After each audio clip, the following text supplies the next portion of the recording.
Hello students, आज जो हम टॉपिक चालू करने जा रहे हैं उसका नाम है relation between the zeros and the coefficient of a polynomial. ठीक है, पॉलिनोमियल हम स्टार्ट कर चुके हैं। कितने टाइप्स के पॉलिनोमियल होते हैं वो सब हमने पढ़ लिया। जीरोज ऑफ अ पॉलिनोमियल पढ़ लिया और वैल्यू ऑफ अ पॉलिनोमियल भी पढ़ लिया। जीरोज ऑफ अ पॉलिनोमियल में क्या होता है, जब हम x की वैल्यू को f of x equal to अगर कोई इक्वेशन दिया गया है, ठीक है, उसमें अगर x की वैल्यू को हम सब्स्टिट्यूट करते हैं और हमारा सारा आंसर यहाँ पे पुट करने पे आंसर ज़ीरो आ जाता है, तो उसे कहते हैं हम जीरोज ऑफ अ पॉलिनोमियल। अब ये रिलेशन क्या है, zeros of a polynomial and coefficient of a polynomial. देखिए, कोई भी, मैं पहले एक जनरल इक्वेशन बता रही हूँ, फिर आपको पूरा जनरल नहीं है, आपके क्लास 10th में सिर्फ क्वाड्रेटिक और क्यूबिक है। ठीक है, तो हम उस पर डिस्कशन करेंगे। पहले इन जनरली डेवलप कहाँ से हुआ है, जो आप लोग याद करते हो वो देखते हैं। क्या है पॉलिनोमियल, बताया क्या था मैंने, a0x का पावर n प्लस a1x का power n minus 1 plus a2x का power n minus 2 and so on at last term क्या होता है an, that is a constant equal to 0। ठीक है, अब हमारे पास क्या होता है, sum of roots. Sum of roots, roots क्या है पहली बात। अब रूट्स क्या हो गए, जो उसके फैक्टर्स आते हैं। जैसे आप क्वाड्रेटिक इक्वेशन करते हो, अगर डिग्री 2 है तो उसके 2 फैक्टर्स आते हैं। अगर क्यूबिक इक्वेशन करते हैं तो डिग्री 3 है तो उसके कितने आते हैं, 3 फैक्टर्स आते हैं। ऑब्वियसली आपने देखा होगा, अगर मैं एक्स क्यूबिक इक्वेशन है, ठीक है, तो कितने आएंगे, उसके 3 फैक्टर्स आएंगे। 3 फैक्टर्स यानी 3 पार्ट में वो फैक्टराइज हो जाएंगे। ठीक है, अगर फैक्टराइज हो जा रहे हैं, मान लीजिए जैसे आपके पास मैंने कह दिया x माइनस 2 का होल स्क्वायर इक्वल टू 0 है, क्वाड्रेटिक इक्वेशन है फॉर एग्जाम्पल, है ना, बता दे रहे हैं क्या आ गया आपका, x square minus 4x plus 4 अगर इक्वल टू 0 होता है, इसका मतलब क्या हो गया, इसका फैक्टर क्या हो गया, x minus 2 into x minus 2 equal to 0 हो गया।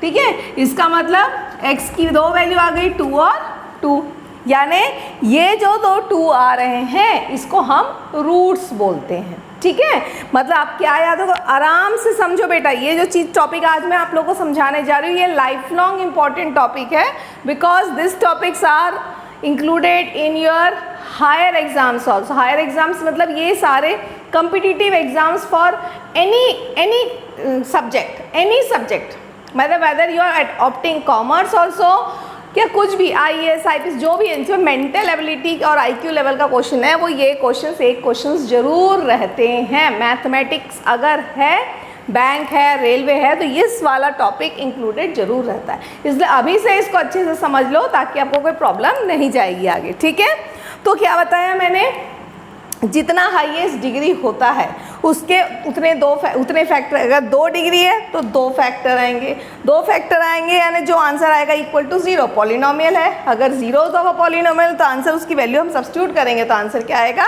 0। आप देख लीजिए दोनों कोइंसिडेंट है, कोई प्रॉब्लम नहीं। आप 2 का स्क्वायर 4, आप देख लो आंसर क्या आ रहा है, 0 आ रहा है।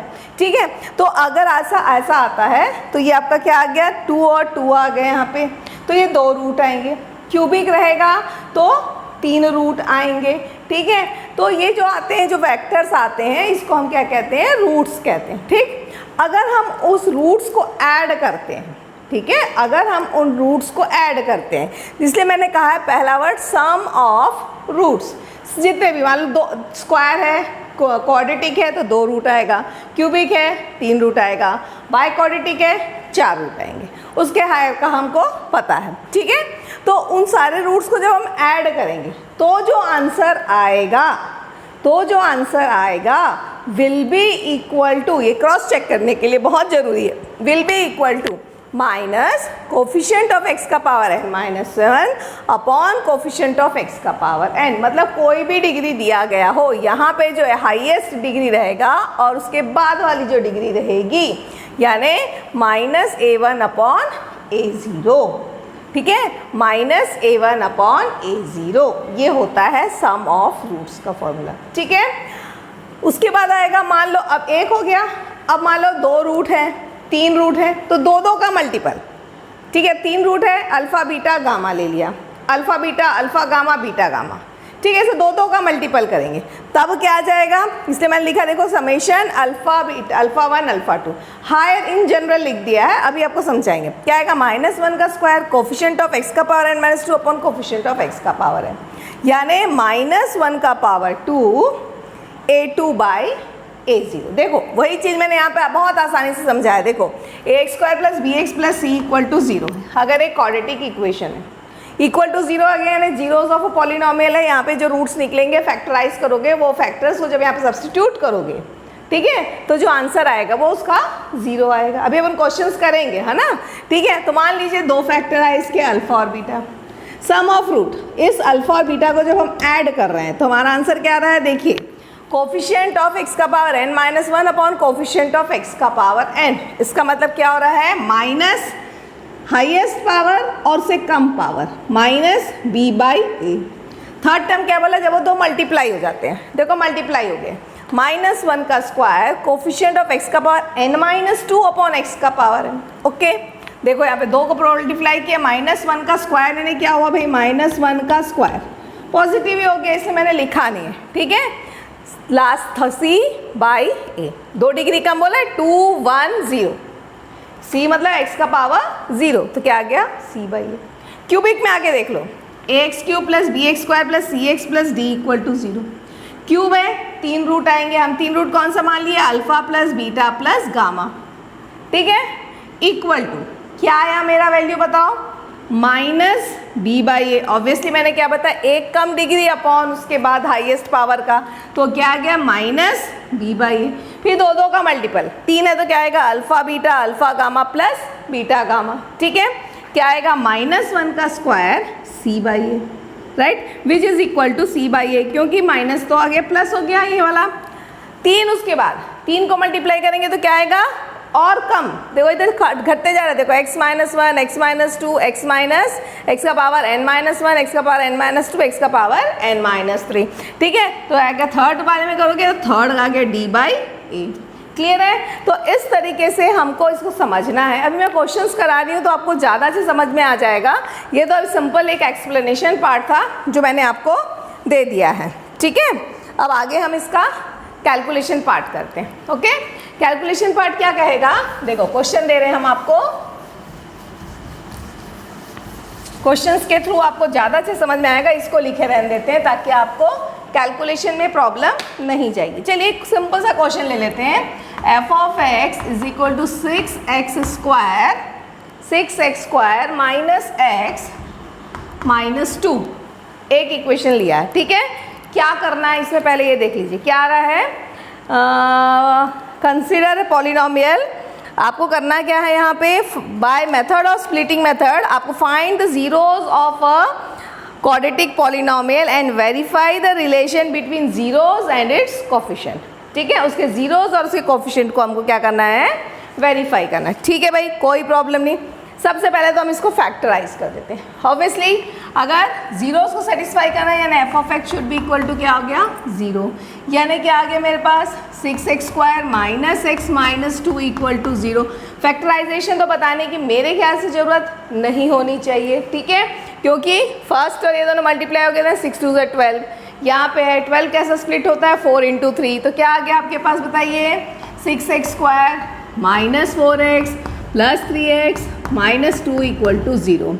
अब इनमें कॉमन कितना है आपका, 2x निकाल लीजिए, क्या आया 3x माइनस 2 प्लस ये आ गया देखिए 3x माइनस 2 इक्वल टू 0। आपका क्या वैल्यू आ गया, 2x plus 1 and 3x minus 2 equal to 0 आ गया। दो मैंने बताया ना, दो रूट्स आएंगे, ऑब्वियसली दो रूट्स आ रहे हैं, देख लीजिए x equal to -1/2 and x equal to 2/3 equal to 0 put कर दीजिए। यहाँ पे क्या जाएगा, इसको -1/2, x की वैल्यू कितने आ गई 2/3। वेरीफाई कर लो जो आपने आंसर निकाला सही है कि नहीं, देख लीजिए, एक को पुट करके देख रहे हैं, f ऑफ -12 देखो क्या आ जाएगा, 6 इंटू -12 का स्क्वायर माइनस ऑफ -12 -2 कितना आ गया भाई, 6/4 प्लस 1/2 -2, 6/4 यानी कितना आ गया आपका बताइए, ये 3/2, कितना आ गया 3 + 1 4/2 -2, कितना आ गया 2 - 2 आ गया 0 हो गया। मतलब आप ये वेरीफाई भी कर सकते हो कि आपने जो फैक्टर निकाला है वो सही निकाला है कि नहीं, bye substituting the value in the equation this and getting answer 0। Okay, you can verify it also like that. ठीक है, तो यहाँ तो कोई प्रॉब्लम नहीं आ गई। मतलब अब हमारे पास इसके दो रूट्स आए, जो मैक्सिमम बुक्स में उस रूट्स को लिखा जाता है अल्फा एंड बीटा। तो एक रूट हम ले लेते हैं -1/2, दूसरा रूट हम ले लेते हैं 2/3।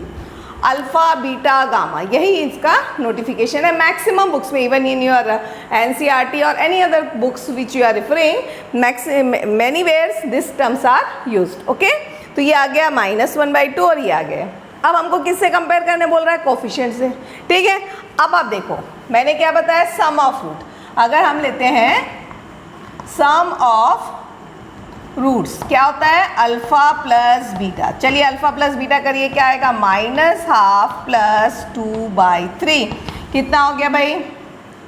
1/6 आ गया, 1/6। चलो अब ये तो हमने कर लिया, लेकिन मेरा क्या है, मैंने तो अभी क्या बताया आपको, किससे करना है वेरीफाई? मेरे को कोफिशिएंट से भी वेरीफाई करना है। ठीक है, जो मैंने यहाँ पे लिखा है आपका sum of root equal to -b/a, यानी क्या आया? Alpha plus beta equal to minus second term upon first term. Second term का कोफिशिएंट क्या है बताइए? -1। -1 इंटू एक्स है ना, तो क्या हो गया यहाँ पे? x की वैल्यू क्या होती है आपका? ये देखो हमेशा ax² plus bx plus c दिया है, यानी ये चीज़ कैसा हो जाता है कोफिशिएंट के हिसाब से? 6x² plus -1 into x plus of -2। Coefficients को ध्यान देना है, ठीक है। तो क्या आ गया? -1 अपॉन a क्या हो गया? 6। देखिए आ गया आपका आंसर 1/6। आपने थियोरिटिकली सॉल्व किया तो भी आंसर वही है, आपने डायरेक्ट फॉर्मूला में सब्स्टिट्यूट किया कोफिशिएंट वाले मेथड से तो भी आपका आंसर वही है, ठीक है। अब देखिए प्रोडक्ट ऑफ रूट, अब हम करते हैं product of roots. Alpha beta क्या आ गया भाई? -1/2 into 2/3, you are getting -1/3। Product of root क्या आया? -1/3। चलिए यहाँ पे भी चेक कर लेते हैं अपन। अल्फा बीटा इक्वल टू -1 का पावर 2 क्या होना है हमारा? ये टर्म अपॉन ये टर्म क्या है मेरा? c/a। c क्या है मेरे पास? -2, a क्या है? 6। आप देख लीजिए -1/3। तो ये आंसर भी वही आ रहा है। बहुत सारे क्वेश्चन, मतलब आपको करना क्या है, जब भी क्वेश्चन आता है एक क्वाड्रेटिक इक्वेशन दे दिया जाता है या क्यूबिक इक्वेशन दे दिया जाता है, आपको क्या करना है? आपका क्वेश्चन यही रहेगा, zeros and coefficient of the polynomial के बीच में क्या रिलेशन है बताइए, ठीक है। तो आपको करना क्या है, जो भी क्वाड्रेटिक इक्वेशन दिया है उसको थियोरेटिकली पहले आप फैक्टर्स निकालिए। फैक्टर्स ऑब्वियसली स्क्वायर है तो 2 फैक्टर्स आएंगे, एक को अल्फा लीजिए एक को बीटा लीजिए, ठीक है।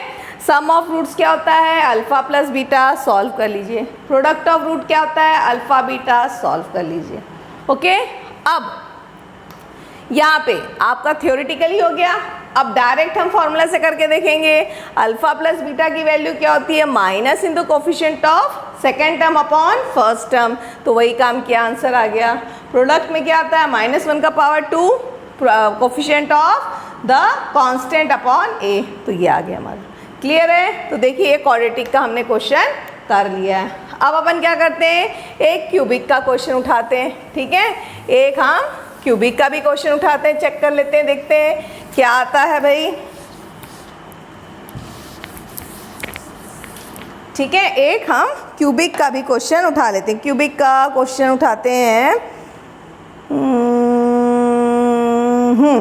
ठीक है। अब क्यूबिक के लिए हमको क्या करना पड़ेगा? क्यूबिक का फैक्टराइजेशन आता है या नहीं आता है, पहले ये बता देंगे, ठीक।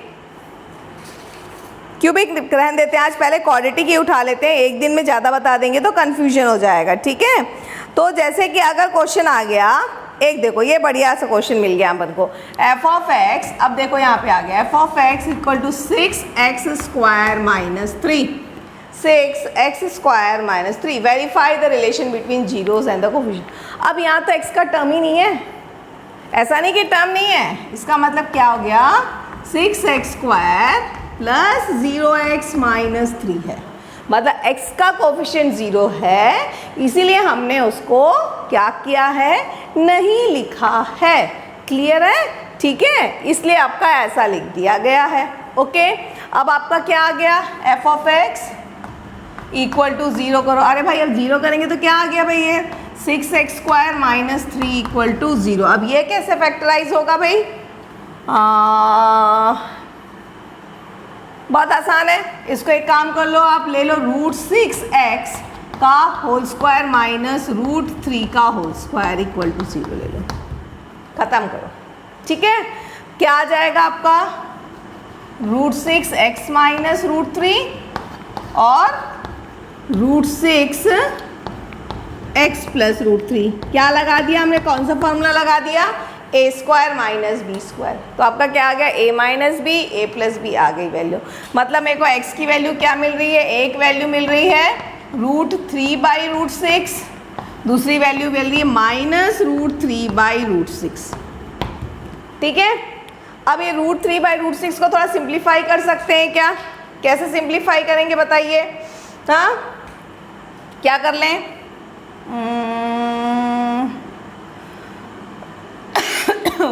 क्या आ जाएगा, √1/2, ये क्या आ जाएगा सिंप्लीफाई होके माइनस √1/√2 और ये आ जाएगा 1/√2। ठीक है, तो आपके दो रूट्स आ गए, एक हो गया अल्फा आ गई 1/√2, दूसरी आ गई बीटा क्या हो गई आपकी माइनस 1/√2। ठीक है, आपका सम ऑफ रूट निकाल लीजिए। सम ऑफ रूट क्या हुआ, सम ऑफ रूट क्या हो गया देखो, हाँ अल्फा प्लस बीटा, यानी क्या आ गया 1/√2 प्लस माइनस 1/√2। ये तो आंसर हो गया तुम्हारा 0। ठीक है, अब आप निकाल लीजिए product of root alpha into beta, क्या हो जाएगा भाई 1/√2 into minus 1/√2, you are getting minus 1/2 आ गया। ये हमने थियोरेटिकली डिराइव कर लिया भाई। अब हम आते हैं कहाँ पे, डायरेक्ट कोफिशिएंट के थ्रू। तो कोफिशिएंट के थ्रू क्या है बताओ, अल्फा प्लस बीटा, क्या आना चाहिए alpha plus beta, second term upon first term. तो सेकेंड टर्म तो मेरा 0 है, तो मेरा आंसर डायरेक्ट क्या आ गया 0। तो यहाँ पे भी आंसर 0 आया, यहाँ पे भी 0 आया। थर्ड टर्म क्या है, अल्फा बीटा क्या है, -1 का power 2 third term upon first term. ठीक है, -1 का power 2 third term upon first term, यानी -3/6। ये -1 का स्क्वायर कटा लो, -3 माइनस आप ये देखो सेम वैल्यू आ रही है आपकी, आ गई। ठीक है, तो ऐसे अगर कोई भी क्वेश्चन, सबसे पहली बात यहाँ पे अब हमारे पास क्या आता है, क्योंकि जहाँ तक मुझको याद है आप लोग अगर अभी 10th में हैं तो क्लास 8 में आप लोगों ने फैक्टराइजेशन पढ़ा है, and at that particular time I am damn sure Covid था, स्कूल्स नहीं चल रहे थे। उस साल आपके स्कूल नहीं चले हैं, आपने ऑनलाइन ही पढ़ाई की है। तो first of all go and revise क्या, फैक्टराइजेशन, क्योंकि विथआउट फैक्टराइजेशन, इसलिए मैंने आज क्यूबिक छोड़ दिया। मैं क्यूबिक में जा रही थी लेकिन मुझको यही समझ में स्ट्राइक कर गया कि नहीं, इनका फैक्टराइजेशन कितना स्ट्रांग है पहले हम चेक कर लेते हैं। ठीक है, तो अगर अभी आप 10th में हैं तो आपका फैक्टराइजेशन ऑनलाइन हुआ है, तो first you go and revise your factorization, क्योंकि बिना फैक्टर्स के आप फैक्टराइजेशन अगर नहीं कर पाओगे तो ये इस टॉपिक को आप सॉल्व ही नहीं कर सकते हैं। हाँ, अगर आपको फैक्टराइजेशन नहीं आता है, ठीक है, आप बिल्कुल टेलीग्राफ में बोल दो कि मैडम मेरे को नहीं आ रहा है, मैं फैक्टराइजेशन की एक क्लास ले लूँगी। ठीक है, देखिए, लेकिन अगर फैक्टराइजेशन नहीं आएगा बेटा तो ये चैप्टर में आप कुछ भी नहीं कर पाओगे। ठीक है, तो थोड़ा सा फैक्टराइजेशन को रिवाइज करिए, और प्रोसेस तो बहुत सिंपल है, ये इसमें कुछ रखा नहीं गया है, क्योंकि ये देखो ये थ्योरेटिकल पार्ट तो आपको अभी करना है 10th में।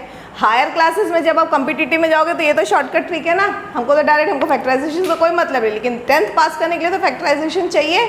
ठीक है, तो ये मेरे ख्याल से ये क्वेश्चंस मैंने आपको समझा दिए हैं। ठीक है, तो यहाँ तक कोई प्रॉब्लम जानी नहीं चाहिए, और फैक्टराइजेशन को एक बार रिव्यू कर लीजिए, ताकि नेक्स्ट क्लास में जब मैं क्यूबिक स्टार्ट करूँगी तो आप लोगों को कोई प्रॉब्लम नहीं जाएगी। ठीक है, चलो एक आध दो आपको क्वेश्चंस दे देते हैं जिसको आप क्या कर लो, सॉल्व करके देखना क्या आ गया। मान लीजिए एफ ऑफ एक्स ही क्यों ले, हमेशा वाई भी ले लेते हैं। F of y equal to 4y² plus 8y। Here I am not having constant, ये ध्यान देंगे, ठीक है। ऐसे ही थोड़ा सा और एक आध क्वेश्चंस दे देती हूँ मैं। क्या आ गया, f of z equal to 4√3z², ठीक है। वेरिएबल कुछ भी हो सकता है, प्लस 5z माइनस 2√3, ठीक है। तो ये दो क्वेश्चंस के लिए आप लोग सॉल्व करके आइएगा, ठीक है। तो कोई भी है डाउट्स है तो ज्वाइन कर लीजिए टेलीग्राम ग्रुप, फटाफट क्वेश्चंस भेजिए, आपको सॉल्यूशंस मिल जाएंगे।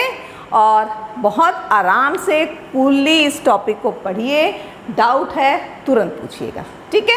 Have a nice day.